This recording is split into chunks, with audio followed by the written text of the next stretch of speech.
ونعوذ بالله من شرور أنفسنا ومن سيئات أعمالنا من يهده الله فلا مضل له ومن يضلله فلا هادي له أشهد أن لا إله إلا الله وحده لا شريك له وأشهد أن سيدنا محمدا عبده ورسوله لا نبي بعده اللهم صل على نور الأنوار وسر الأسرار وترياق الأغيار ومفتاح باب اليسار سيدنا ومولانا محمد المختار وآله الأطهار وأصحابه الأخيار أما بعد فيا أيها الناس أوصيكم وإياي بتقوى الله فقد فاز المتقون. Ma'asyiral muslimin, sidang jamaah Jum'ah rahimakumullah. Mari kita sama-sama meningkatkan kualitas keimanan dan ketakwaan kita kepada Allah Subhanahu wa taala zahiran wa batinan. Secara zahir, anggota tubuh kita melaksanakan aktivitas-aktivitas yang telah diperintahkan oleh Allah dan menjauhi hal-hal yang telah dilarang oleh Allah. Di dalam batin kita, di dalam hati kita minimal tertancapkan sifat muraqabah. Merasa selalu dimonitor oleh Allah, merasa selalu diawasi oleh Allah. Kemanapun kaki kita melangkah, omongan apapun yang keluar dari bibir kita, hal apapun yang terbersit di hati kita, kita selalu dimonitor oleh Allah. Kita selalu diawasi oleh Allah. Tak sejengkal tanah di dunia ini kita bisa lepas dari pandangan dan jangkauan Allah untuk bisa dan dapat berbuat maksiat kepadanya. Ma'asyiral muslimin rahimakumullah. Bulan Rajab, bulan di mana diperintahkan salat 5 waktu, yang awalnya 50 waktu, yang mana perintah salat ini diawali dengan proses Isra dan Mi'raj baginda Rasulullah. Sebelum pelaksanaan Isra dan Mi'raj, baginda Rasulullah didatangi malaikat Jibril sama Mikail. Setelah beliau didatangi malaikat Jibril sama Mikail, baginda Rasulullah dibawa oleh malaikat Jibril ke dekat Ka'bah. Ditaruh di sebuah batu di sebelahnya multazam arah timur Ka'bah. Baginda Rasulullah dibelah dadanya oleh malaikat Jibril sebelum diberangkatkan Isra dan Mi'raj. Setelah dibelah dadanya oleh malaikat Jibril, diambil seluruh penyakit yang ada di dalamnya. Penyakit apa ini? Penyakit batiniah. Apakah di dalam batin Rasulullah ada penyakit? Tidak. Ini menggambarkan kepada umat baginda Rasulullah bahwa kalau kita ingin bisa dekat dengan Allah, segala amal ibadah yang kita amalkan diterima oleh Allah, Maka resep yang paling utama dan pertama, membersihkan hati kita, membersihkan batin kita. Dari apa, saudaraku? Dari penyakit-penyakit hati. Sebelum diberangkatkan Isra Mi'raj, seluruh yang ada di dalam batin Rasulullah dibersihkan lalu ditutup oleh malaikat Jibril. Barulah berangkat Isra dan Mi'raj yang sampai menembus Sidratul Muntaha, melebihi langit yang sab-7. Ma'asyiral muslimin rahimakumullah. Penyakit batin apa saja yang harus kita bersihkan sehingga amal ibadah yang kita kerjakan mudah diterima oleh Allah?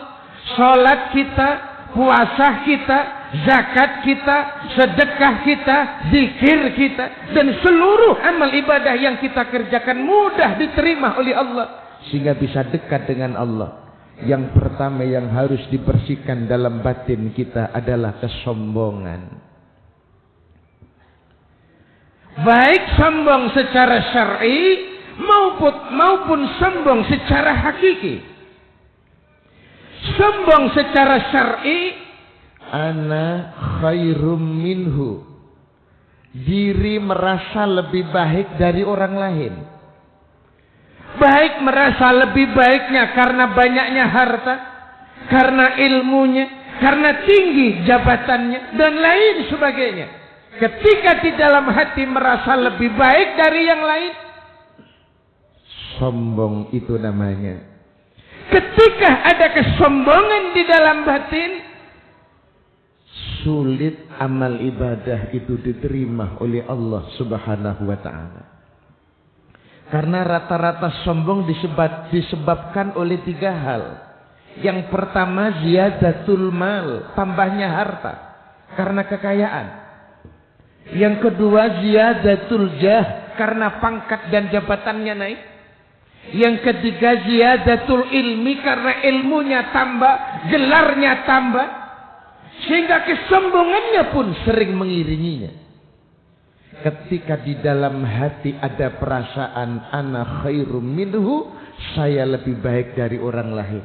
Yang kaya tidak mau campur dengan yang pas-pasan, terlebih yang miskin. Yang berilmu sering mengolok-olok yang tidak berilmu. Yang punya pangkat merasa ingin dihormati, dan lain sebagainya.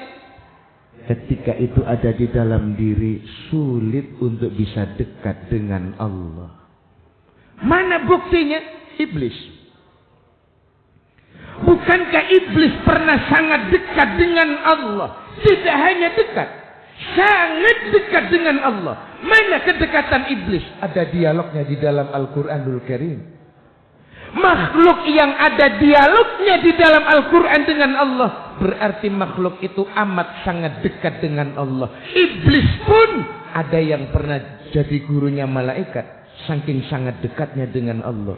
Tapi ketika diperintah oleh Allah untuk hormat kepada Nabiullah Adam alaihissalam, usjudu li Adam fasajadu illa iblis aba wastakbara wa kana minal kafirin. Ketika Allah perintahkan para malaikat dan iblis untuk hormat kepada Adam, untuk sujud kepada Nabi Adam, usjudu li Adam fasajadu illa iblis, seluruh malaikat sujud terkecuali iblis.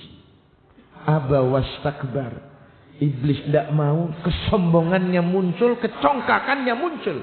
Ketika ditanya, iblis, kenapa kau tidak mau hormat kepada Adam? Apa jawaban iblis? Ana khairum minhu, saya lebih baik dari Adam. Khalaqtani min nari wa khalaqtahu min tin. Ya Rabb, engkau cipta saya dari api, sementara Adam dari tanah. Unsur api lebih baik daripada unsur tanah. Kecongkakannya muncul sehingga iblis diusir dari surga, bahkan menjadi musuhnya Allah. Karena satu kesombongan, yang ada di surga diusir oleh Allah hanya karena satu kesombongan. Ini sombong secara syar'i. Ada sombong secara hakiki. Apa sombong secara hakiki itu? Merasa dari dirinya sendiri.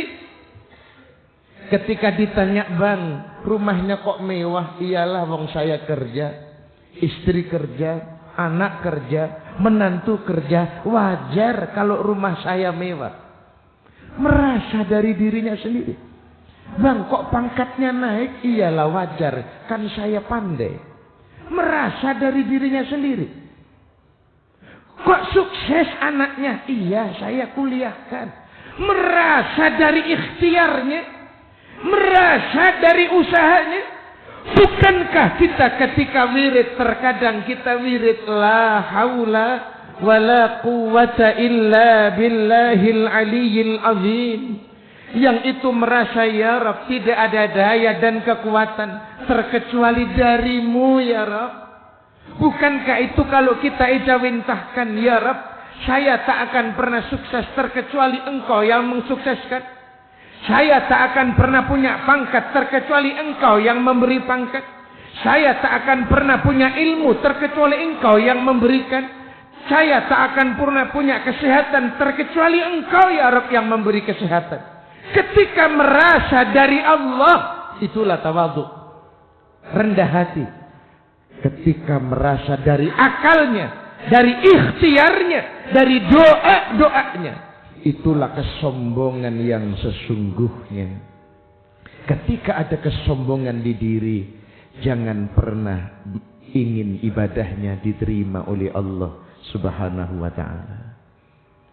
Ini penyakit hati pertama yang harus dihilangkan dari diri agar ibadah kita mudah diterima oleh Allah. Yang kedua, kebencian. Dalam hati kita jangan pernah ada benci kepada siapapun dan apapun ciptaannya Allah. Karena benci kepada yang diciptakan sama halnya benci kepada yang menciptakan. Kita bertamu ke rumah teman, lalu kita dikasih suguhan kopi misalnya, teh misalnya. Lalu kita disuruh minum. Setelah kita minum teh dan kopi itu, kita komentar, tehnya ndak enak. Ketika kita komentar tehnya ndak enak, secara otomatis kita komentar bahwa kepada yang membuat teh, menghina kepada yang membuat teh. Kalau kita makan jeruk terus kita komentar jeruknya kecut, asam, bukankah sama halnya sama dengan menghina yang membuat jeruk? Terlebih momen pilkada, momen pemilu, hati-hati. Pendapat boleh berbeda, argumentasi boleh berbeda, tetapi di dalam batin kita tidak boleh ada kebencian sekecil apapun kepada ciptaannya Allah. Karena benci kepada yang diciptakan sama halnya benci kepada yang menciptakan. Ketika ada kebencian, jangan pernah berharap amal ibadahnya mudah untuk diterima. Sulit untuk diterima. Karena sama halnya benci kepada sang penciptanya. Yang terakhir, hasad. Apa itu hasad? Iri. Apa itu iri? Secara umum bahasa kita iri, seneng kalau melihat orang susah, susah kalau melihat orang seneng. Seneng kalau melihat tetangga susah, susah kalau melihat tetangga seneng. Tetangga naik pangkat, hatinya bingung. Teman naik pangkat, hati kita susah. Berarti ada iri dalam hati kita. Dan iri itu rata-rata satu level. Pedagang rata-rata iri sama pedagangnya, pejabat sama pejabatnya, karyawan sama karyawannya, ustadz sama ustadznya, kiai sama kiainya, seluruh level kena. Kenapa? Hadis baginda Rasulullah, kullu dzi ni'matin mahsudun. Setiap ada kenikmatan pasti ada yang tidak suka. Setiap ada kenikmatan pasti ada orang yang iri. Oleh karena itu, yuk kita yakini tidak ada rezeki salah orang, sehingga dalam hati kita tidak mudah melihat rezekinya orang. Ketika tidak mudah melihat rezekinya orang, insya Allah sulit ada iri di dalam hati kita. Karena bahayanya iri, bahaya yang pertama yang disabdakan baginda Rasulullah, innal hasada yakulul hasanati kama yakulun narul hatobah. Iri bisa menghilangkan kebaikan kita sebagaimana api memakan kayu bakar. Dan hadis yang kedua, inna abwabas samai hujjabun, sesungguhnya pintu-pintu langit Allah tutup. Inna abwabas samai hujjabun, sesungguhnya pintu-pintu langit Allah tutup semua. Untuk siapa? Li'amali ahlil kibari wal hasadi, untuk orang-orang, untuk amalnya orang-orang yang di dalam hatinya ada rasa sombong dan iri. Berbahaya ketika sombong dan iri ada di dalam hati, amal sulit untuk diterima oleh Allah Subhanahu wa taala. A'udzu billahi as-sami'il 'alim minasy syaithanir rajim. Wal 'asri innal insana lafi khusrin illa الذين آمنوا وعملوا الصالحات وتواصوا بالحق وتواصوا بالصبر. بارك الله لي ولكم في القرآن العظيم ونفعني وإياكم بما فيه من الآيات والذكر الحكيم وتقبل الله منا ومنكم تلاوته إنه هو البر الرؤوف الرحيم.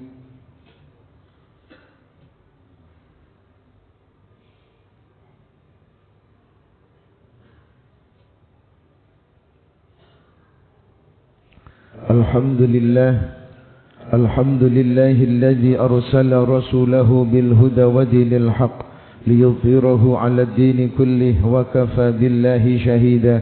أشهد أن لا إله إلا الله وحده لا شريك له شهادة يحض بها وزرا، وأشهد أن سيدنا محمدا عبده ورسوله الذي أرسله الله تعالى للعالمين بشيرا ونذيرا. اللهم صل وسلم وبارك على سيدنا محمد وعلى آله وأصحابه أجمعين. أما بعد فيا أيها الناس اتقوا الله حق تقاته ولا تموتن إلا وأنتم مسلمون. إن الله وملائكته يصلون على النبي يا أيها الذين آمنوا صلوا عليه وسلموا تسليما. اللهم صل وسلم وبارك على سيدنا محمد وعلى آل سيدنا محمد والحمد لله رب العالمين. اللهم اغفر للمسلمين والمسلمات والمؤمنين والمؤمنات الأحياء منهم والأموات. اللهم سلمنا والمسلمين وعافنا والمسلمين وقنا وإياهم شر مصائب الدنيا والدين. ربنا آتنا في الدنيا حسنة وفي الآخرة حسنة وقنا عذاب النار. وصلى الله على سيدنا محمد والحمد لله رب العالمين. عباد الله، إن الله يأمر بالعدل والإحسان وإيتاء ذي القربى وينهى عن الفحشاء والمنكر والبغي يعظكم لعلكم تذكرون. فاذكروا الله يذكركم واسألوه من فضله يعطيكم. ولذكر الله أكبر.